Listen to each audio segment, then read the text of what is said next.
What if today everything were taken from you? Not slowly, not with warning, but all at once.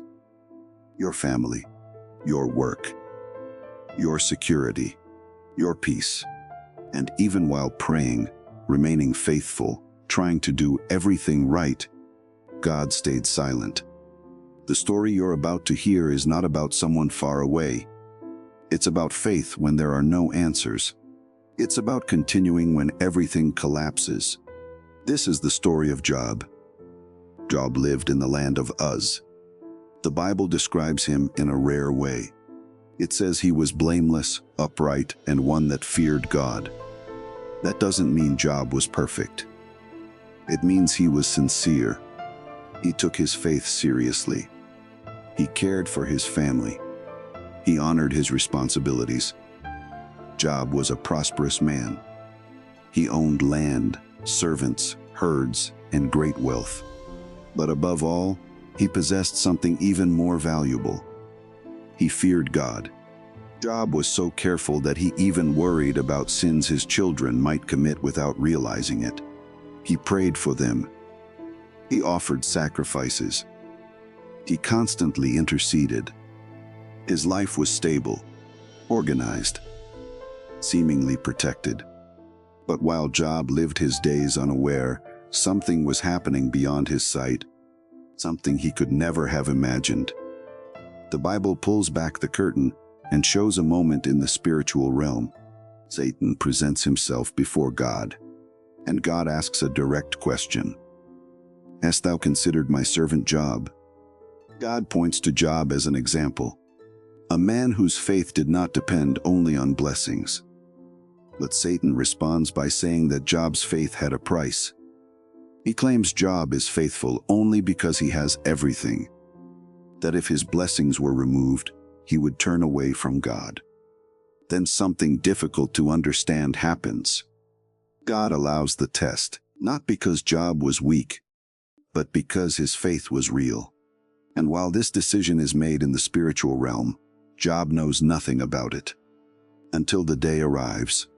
In a matter of hours, Job's life begins to fall apart. A messenger comes running. His oxen were stolen, his servants killed. Before he can finish speaking, another arrives.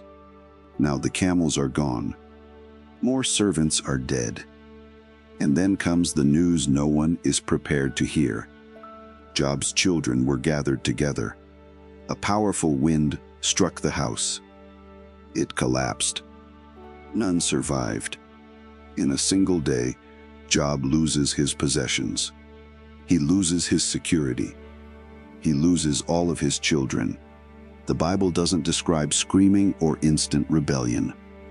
It describes something deeper. Job stands up.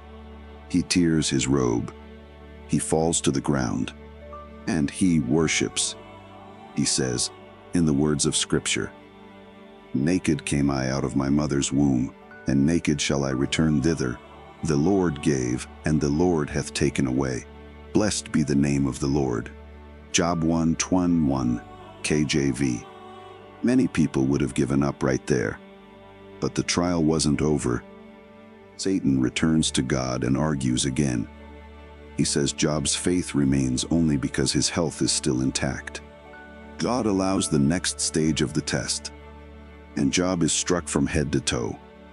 His body is covered in painful sores, constant agony, sleepless nights. He sits among ashes. He breaks pieces of pottery just to scrape his skin. Physical pain joins emotional grief. His wife, overwhelmed by suffering, looks at him and speaks words that cut deeply. She asks why he still holds on to his faith. She tells him to curse God and give up, but Job answers, "What? Shall we receive good at the hand of God, and shall we not receive evil?" Job 2:10 KJV. Still, something begins to change inside him. Not loss of faith, but exhaustion. And the worst was yet to come. 3 friends arrive to visit him. At first, they sit beside him in silence. They see that the pain is too great for words. But when they begin to speak, the wound deepens. They accuse Job of hidden sin. They insist God does not punish the righteous. They claim this suffering must be his fault. Job suffers twice over. In his body and in his soul, he begins to question. He weeps. He pours out his heart. He does not curse God, but he asks why. And still, God is silent. That silence is one of the hardest parts of this story, because many people can endure pain, but they struggle with unanswered silence. Then, at the appointed time, God speaks, but not in the way Job expected. God does not explain the reasons. He asks questions. Where wast thou when I laid the foundations of the earth? Where wast thou when I set bounds upon the sea? Job 38 KJV. God reveals his greatness, his authority, his sovereignty, and Job understands something profound. Not everything needs to be explained in order to be trusted. Job recognizes his limits. He humbles himself. And then, everything changes. God restores Job's life. His possessions are returned, double what he had before. But the greatest miracle was not the prosperity. It was the faith that survived when everything was taken away. Maybe today you're living in God's silence. Maybe you're doing everything right and still suffering. The story of Job leaves us with a clear truth. Silence is not abandonment. Testing is not rejection. If this message spoke to you, leave a like. It helps this video reach others who need to hear this story. Subscribe to the channel to keep receiving narrated biblical stories that strengthen faith.